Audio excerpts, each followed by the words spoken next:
Good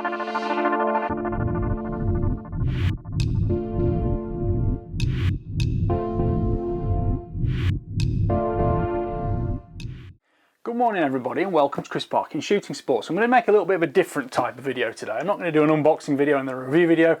I'm going to do an all-in-one video and try and capture as much as I possibly can from start to finish.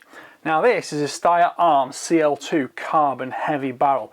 We'll look at that in 1 second, but I'm just going to show you the box you get with it to start with, because it's a full hard case, and in the hard case you get a detailed instruction manual, all the documents with it, and you get a baseball cap as well. And that's a padded hard case, and that gives you nice long-term storage for both transit and keeping around in the armoury if you want, and you won't damage you. Just pop that out of the way now, because hopefully you're more interested in the rifle. So this is the CL2 from Steyr Arms. Let's have a look from start to finish, because I'm going to do a lot of this live on camera. Right, starting out at the front, I've just checked we've got a moderator to fit it, and the thread is, let me just check, it's a 5/8 UNEF moderator under a cap here, which will go on, and that's going to be fine, great to shoot. Now these are cold hammer forged barrels, and Steyr, being them, one of the inventors of cold hammer forging, if not the inventor, leave the external twist on the barrel. This looks superb, gives you a nice tactile finish, and it really differentiates from a lot of other brands, and it's one of those real Steyr hallmarks. Moving back to the action, you can see it's fairly streamlined in shape. It's got 3 mounting screws on the front action bridge and 3 at the rear, and we're going to be putting some scope mounting bases on those. But looking at the bolt, let's just for starters see if we can get the bolt out. Just need to remember how to do this. I think we rotate the safety catch all the way back. So we've got 4 lugs on the bolt, we've got an extractor claw there and an ejector plunger there. And there's a bolt handle at the back, as you would expect with a handle on it, and that's polymer on the actual handle.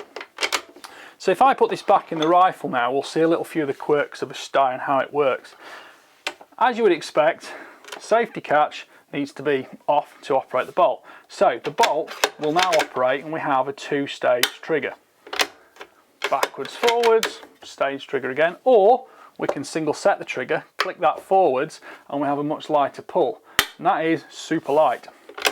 Now if I push the bolt down, the safety catch on the Steyr is a roller arrangement, and if I put it there, that has got the bolt locked. If I roll 1 stage forward, I can still operate the bolt, but it's on safe, and if I go forward another one, we get the red mark and it will do fire. Recock that. Now I think if I put it on safe, that bolt handle will actually lock further down. It needs to be on the lock setting, and it will lock further down, and that makes it go much flatter, more comfortable for carrying if required. And it's another thing that I've only ever seen Steyr do. And you see, as I put it onto fire, it clicks back up and we're ready to go again. Right, let's weigh the trigger and see what it does. I'm just going to move this out of the way for the moment, because that was really there when we start to address putting a scope on the rifle. Right, so it's in standard setting here. So click ready on this. I'm just going to put it into grams, and we'll see if we can get a setting reading on this. 1,378 grams on the normal setting, and that's 3 pound 0.6 ounces. Now if I close that down and put it into single set mode, we're going to see a really light trigger pull now. You've got to be quite careful addressing it without setting it off accidentally. 101 grams, and that is 3.6 ounces. So if you want a light trigger, the Steyr really is the light trigger. Just pop the magazine out. That magazine I think holds 5 rounds, and it's a 6.5 Creedmoor rifle, this one, so that will also hold 243, 280 Rem, 308 Winchester, 338 Federal, 6.5 Creedmoor, 7mm 08 as well. You're going to see me reveal a real secret shortly, because the reading glasses will come on. Now, as well as the cold hammer forged steel barrel, we've got a carbon stock, so you're obviously saving a lot of weight there. The stock is slightly asymmetric in design, although it could be shot left-handed if necessary. It's really designed for the right-handed shooter. You've got a nice firm rubber recoil pad, it's not too squishy, isn't going to go and bury itself in your shoulder, and you've got a slight, as I say, asymmetric cheek piece arrangement on it. Let's have a little look at some of the weights and dimensions here. So, where has my measuring tape gone? I've left my measuring tape over there. Right, we're back in the room. Right, barrel length is to see if there's a gas escape port. There isn't a gas escape port visible. Barrel length looks to be 26 inches, which is 660 millimeters.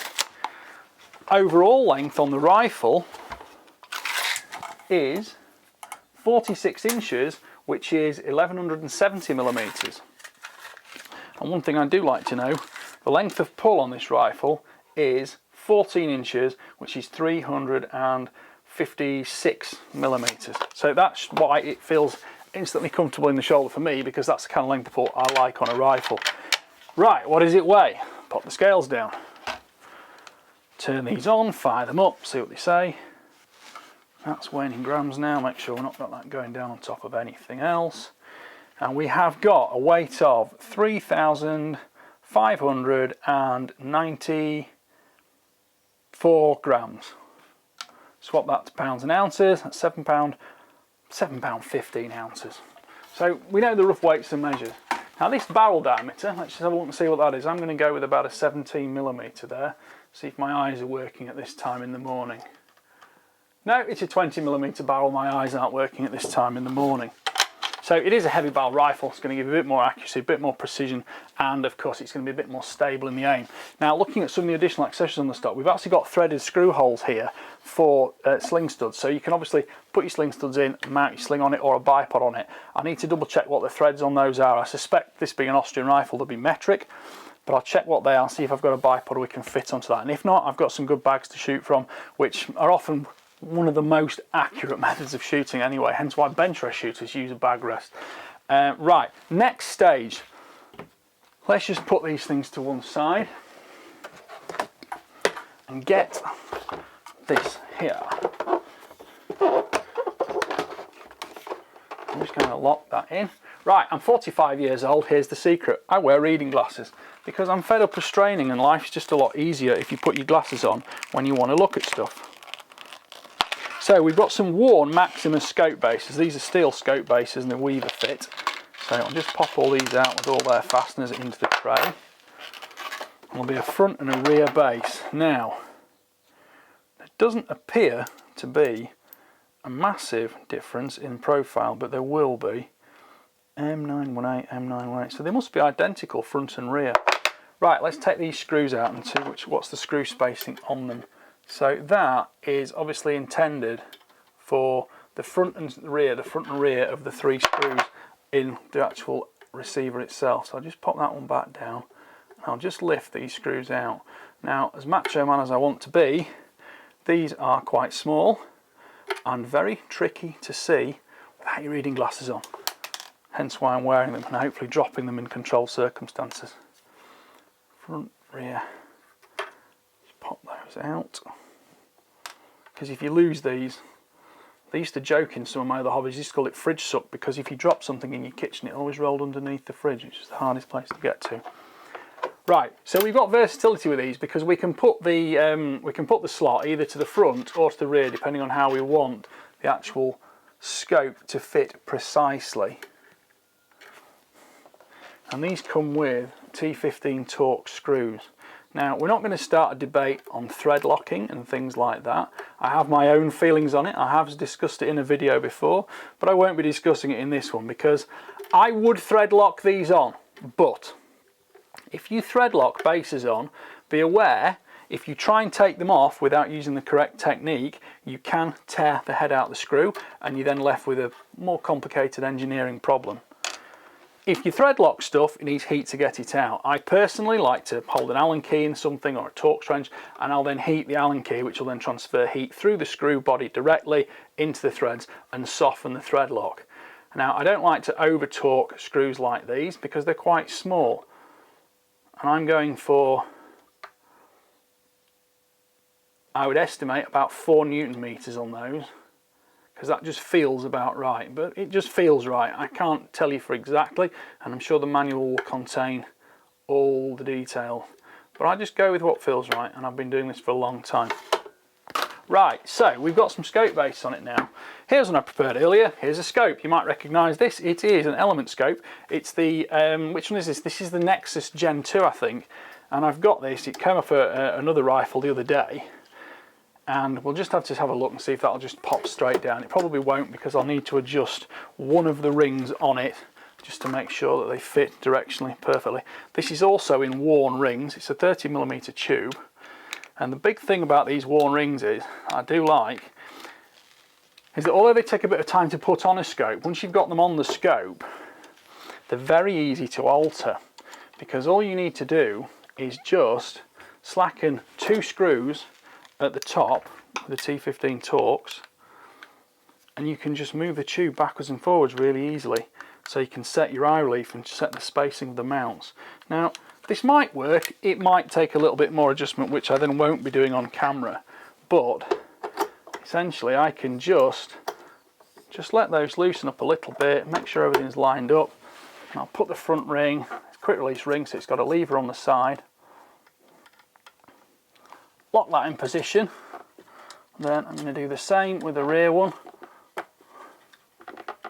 Always squeeze your scope and scope rings towards the front so that they are up against the hard edge of the scope mount or the scope base,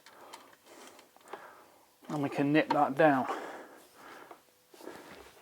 I'm just going to slacken these just a tiny little bit more, let it rotate a little bit more easily, because I'm working behind on the other side of the scope here, so it's a little bit tricky.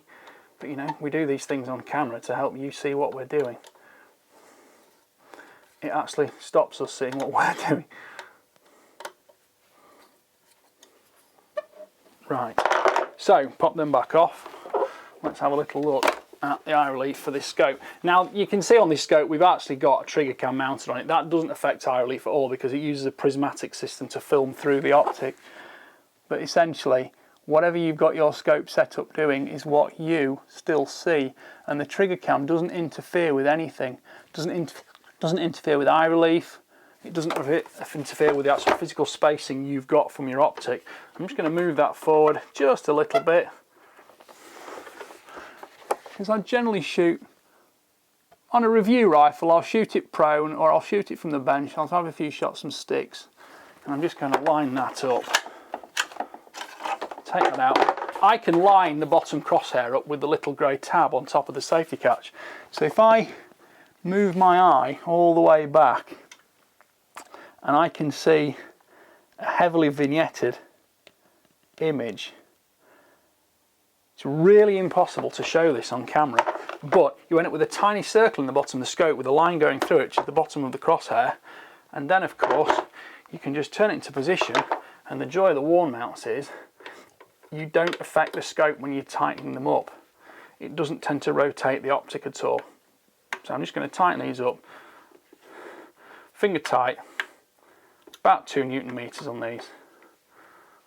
I can check them all with a torque wrench and just complete them when I've done the job afterwards.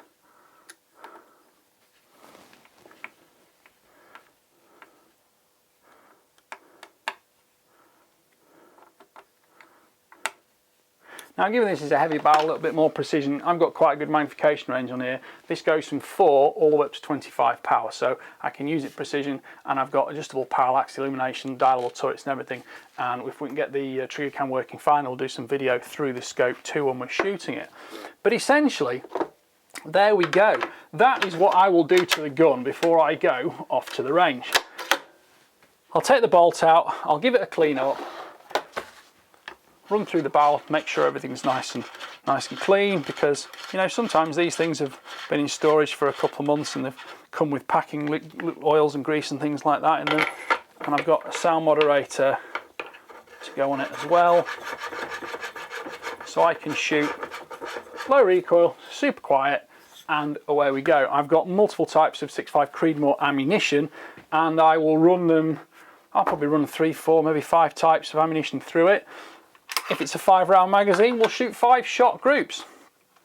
And let's see how it goes on. And I'll be back this afternoon, hopefully with my overall opinion of it. And we shall see what the rest of the video contains, so stick with it.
Right, well, I'm back from the range. It rained and it was windy, so I've just finished drying the gun off. What I can report is that it worked very well. There were no problems with it at all. I would have preferred had it had some sling studs on it so I could have put a bipod, but range bags always work. Unfortunately, my favourite range bag actually ripped when I got it out of the truck today, so I had to use some improvised ones, but we got there in the end. What have I learnt about it? It shoots fine. I've come home, I've cleaned the barrel cleans up very well. After about 20 rounds, it sort of then settled into better performance, and we've got, you know, the overall test target here where we can see the, you know, the variation as I go along, and it really started to get better right towards the end once it had a, you know, 20 or 30 rounds to it, and then started being cleaned, and I got used to it. I do like the twin lateral magazine release catches because you intrinsically, you know, get hold of it both sides, pull it out, and it's the catch is already in your fingers, which is sometimes a little bit easier than having a separate catch in front of the magazine well. That is totally intuitive and automatic. The stock is stiff, there's no problem with intermittent barrel contact. I would have preferred maybe a little bit more grip on it, and it is a slightly unusual specification because it's a heavy barrel with a very light stock. So you'll probably see me on the video, I did sort of kind of have to get hold a little bit just to make sure I was manipulating the bolt correctly and I wasn't obviously nudging the rifle too much off position. I did make one mistake. I was too busy on camera this morning putting the scope mounts on. I forgot to put them with the torque wrench, I didn't tighten them up, and the groups suddenly started opening up, and it's because the base had come loose. Once I retightened them, they were fine. It just comes back again. On bases like this with very small screws, you can't put huge amounts of torque on them. Personally, I will always use thread lock. But this is a rifle loaned to me by Sportsman Gun Centre, the UK distributor, so it's not really mine to treat as I would long term, as you know, in my own way, because I need to take this apart before it goes back after the loan. Interestingly, this rifle is only listed on that website, and I'll put a link to the website so you can see it. This rifle is only listed in 6.5 Creedmoor and 338 Lapua, so that's a fair cartridge size for a you know, a light stock rifle. Still a heavy barrel, but I'd be interested to see how big that was overall in comparison, whether it actually had an even heavier barrel profile. The bolt works fine, there's no issues at all with that. You get good positive ejection, it feeds smoothly. One thing I did say though is I estimated that might be a 5-round magazine, and it's not, it's a 4-round magazine, but you'll see me slotting around into the chamber most of the time because I wanted to do 5-shot groups, because in my mind I tend to think heavy barrel needs to do 5-shot groups, light barrels will do 3-shot groups, but everything really was sub-MOA once this had run in and I'd checked the scope bases, so that is all fine. The trigger is very predictable. I didn't use the set trigger option, I just don't feel the need for a 100-gram trigger on a hunting or sporting rifle. A 100-gram trigger, it's too light for me, and especially when it's cold and you've not got that much tactile sensation in your fingertips, you know, touch it and it's gone. But some people do like that and do want that. And you can also see how quick and easy it is to load that top dual stack magazine, and you can of course load it through the ejection port into the mag if you want to because of that design. The stock was comfortable, the head position was comfortable, and the recoil pad was also grippy, it held in your shoulder fine, and I don't like big thick spongy recoil pads. This is my kind of preference, sort of 15mm, 20mm thick and a good firm feel. There's a slight cheek piece raised up here. I didn't try shooting it left-handed, there wasn't really any need. The Steyr carbon stock was comfortable to shoot, and most importantly it deadened the noise. The recoil was transferred straight through to you, but there wasn't any vibration or any ring, and if you bump it or tap it, it's not particularly noisy or hollow sounding, which I quite like. But again, I think this is more of a bench rifle than a hunting rifle in this format with a heavy barrel, although if you went for a lighter barrel with a carbon stock model, I think that would be a really appealing rifle to have a look at. I didn't actually shoot it left-handed, but I didn't find any need to do that. That's something I'd more likely do on an improvised hunting shot, go left-handed if I needed to. If you are a left-hander, you could shoot this rifle fine. It's not perfect left-handed because of the asymmetric grip shape, but you will get on okay with it. The barrel is cleaned up easily, that's not an issue at all, and I'm very happy with that. And Steyr barrels have always proved to me to be very reliable.